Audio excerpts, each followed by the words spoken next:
Brilliance Audio presents Rules of Engagement by Christina Dodd, performed by Karen Cass. This was the best day of the month. Payday. Miss Pamela Lockhart gave a light-hearted skip as she made her way toward home. The residential London street might be prematurely dark from the rain, she might be chilled and wretched, and once again she'd had to try to teach tone-deaf little Lorraine Dagworth how to play Twinkle, Twinkle, Little Star on the pianoforte, but she had easily collected the month's fee from Lorraine's mother. She had also, after a bit of struggle, collected from the aristocratic Lady Phillips.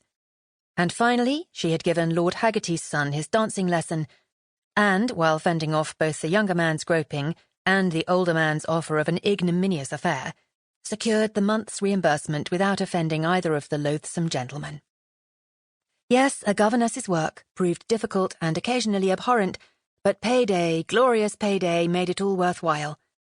And as Pamela cut through the filthy, garbage-filled alley, she tipped up her head to the raindrops and laughed aloud, and stumbled to a halt. Something snagged her skirt. A protruding board, perhaps, or a sharp point jabbed at her back, and a rough voice snarled, "Give me that purse you've got hidden in your bosom, miss, and I might spare your life." Pamela froze, heart pounding. That object.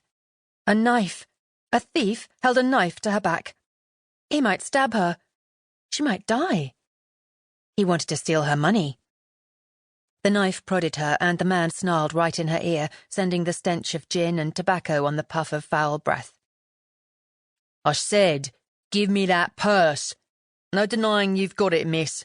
I saw you at the greengrocer's paying for them pretty strawberries." She clutched the bag with her purchase. Rain sluiced endlessly down. No one remained in sight. Everyone with any sense had hurried home to sit before his fire and toast his toes. Only she remained, bait for this footpad who planned to steal her beautiful, hard-earned, just-collected cash. The blade jabbed again, and the thieving fiend grabbed her arm hard enough to bruise it. "Are you half-wit? I said, give me your money or I'll kill you." Frustration roiled within her. Frustration, anger, and despair. The knife jabbed deeper. She felt the pop of threads as it cut through her gown and corset cover. She snapped, "Let me think about it."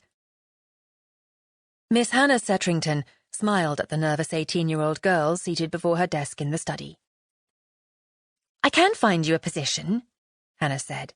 "That is what we do here at the Distinguished Academy of Governesses, but because we supply only the finest governesses to the ton, and you have no experience as yet, you must work through our rigorous month of training.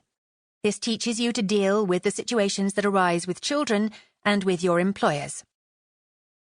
Still damp from the rain, the girl shivered a little and glanced longingly at the flames that leapt in the hearth. "Thank you, Miss Setrington, but I've just arrived from the country. I have nowhere to live, and I can't pay for any schooling." Her choked dismay almost brought a tear to Hannah's eye. She'd been young like this once, unsure, desperate, running away. She was older now, wiser, in control of her life, but she could never completely leave behind the memories. Rising, she said, "Let's talk over here. It's cozier." She led the way to the grouping of chairs beside the fire and indicated a seat, then waited while young Miss Murray composed herself. "You do not pay for our training, and you will remain here under our roof while you participate in it." Miss Murray frowned in suspicion. "Why would you be so kind without reimbursement? I'm from the country, but I'm not stupid. I'm a good girl." "I'm glad to hear that," Hannah said steadily. "But we do expect reimbursement. In return for your bed, board, and instruction, we will place you in a position and collect the fee which your employer will pay us for the guarantee of a learned and accomplished governess." "Oh."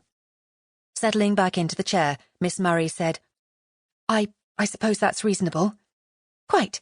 The first week of your training is a time for us to get to know you, to decide if you are the high caliber of governess we want to represent, and for you to decide if this is the career you wish to follow."